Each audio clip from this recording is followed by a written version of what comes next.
स्वामी नामाचा जप आणि नामाची जपणूक या दोन्ही गोष्टींच्या आचरणानं देह स्वामीमय होणार असल्याची खुणगाठ भक्तानं मनाशी पक्की बांधल्यानंतरच वटवृक्षाच्या छायेत मोक्ष मिळाला पाहिजे हे दान समर्थांकडे मागण्याचा हक्क त्याला प्राप्त होतो.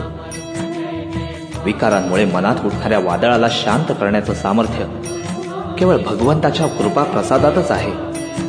यावर विश्वास असणारा भक्त पाणावलेल्या नेत्रांनी म्हणू लागतो, स्वामी स्वामी जपता मनी मी, देह स्वामीमय व्हावा, वटवृक्षाच्या छायेतच मज ऐसा मोक्ष मिळावा.